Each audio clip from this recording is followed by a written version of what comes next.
विशेष सत्र में हमारे सशस्त्र बलों का आभार व्यक्त करने के साथ साथ पहलगाम अटैक से लेकर ऑपरेशन सिंदूर तक और ऑपरेशन सिंदूर से लेकर अमेरिका द्वारा घोषित सीज फायर तक सरकार बिंदुवार सारे मामले को देश के सामने रखे कि देश की जनता को जो बात बताई जा सकती है वो देश की जनता को वो बात समझने का अधिकार है।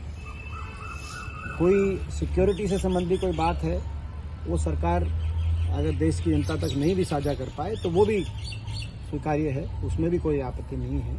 लेकिन कई ऐसी बातें हैं जिनको लेकर देश की जनता के आज समक्ष कई प्रश्न उठे हैं, खास तौर पे जो डिप्लोमेटिक और कूटनीतिक बातों को लेकर, किस प्रकार से अमेरिका आ गया, कि अमेरिका बीच में कैसे आया, अमेरिका ने युद्ध विराम की घोषणा क्यों की, अमेरिका पाकिस्तान और हिंदुस्तान को दोनों को एक जैसा कैसे तोल रहा है, ये किसी गले नहीं उतर रही।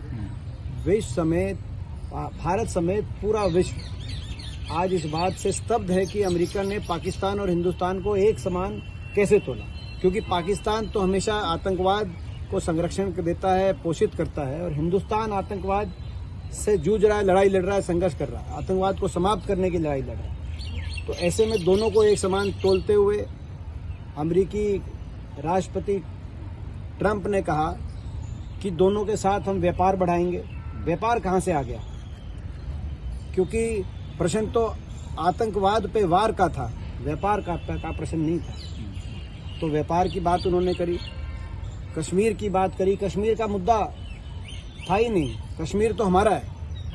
आज तक हमारे देश के इतिहास में कश्मीर पे कभी हमने ये किसी तीसरे देश से कोई बातचीत का को कश्मीर के लिए कोई स्थान नहीं है। तो ये कश्मीर कहाँ से आ गया, व्यापार कहाँ से आ गया? असल मुद्दा था आतंकवाद, और अमेरिकी राष्ट्रपति ने आतंकवाद के बारे में एक शब्द नहीं कहा, बल्कि IMF के माध्यम से $1 अरब का लोन पाकिस्तान को पहले मिला, जिसमें अमेरिका की विशेष भूमिका रही। उसके बाद पाकिस्तान के साथ व्यापार बढ़ाने की बात ट्रंप कह रहे हैं, और दोनों राष्ट्रों की प्रशंसा कर रहे हैं, दोनों राष्ट्र के नेतृत्व की प्रशंसा कर रहे हैं। तो यानी कि पाकिस्तान को किस बात का इनाम दिया जा रहा है, पाकिस्तान की प्रशंसा क्यों की जा रही है? ये हमारे समझ से परे की बातें हैं। तो अमेरिका के राष्ट्रपति के बयान का तो मैं समझता हूँ कि से कोई भी देशवासी उस बयान का जो है समर्थन नहीं कर सकता।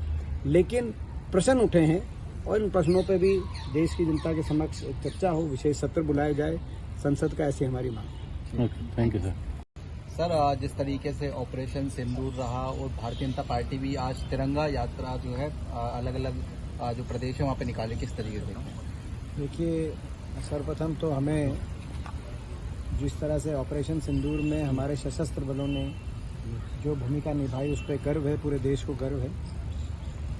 और हमारी जो मांग है विशेष संसद के सत्र को जल्द से जल्द बुलाया जाए, उस मांग में भी सबसे प्रमुख बिंदु है कि हम एकजुटता से और एक स्वर में पूरे देश के सभी राजनीतिक दल, सभी जनप्रतिनिधि मिलकर एक संदेश दें, अपने आभार व्यक्त करें हमारे सशस्त्र बलों को, और दुनिया में भी एक संदेश जाए कि जब हिंदुस्तान के सम्मान की बात आती है, हमारे देश की कोई विषय ऐसा महत्वपूर्ण आता है तो पूरा देश एक होता है, एकजुट होता है।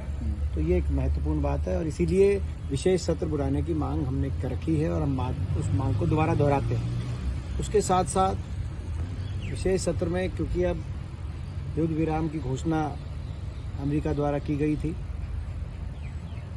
और उसके बाद से सीज फायर चल रहा है, हालांकि वायलेशन हुआ है कहीं कहीं,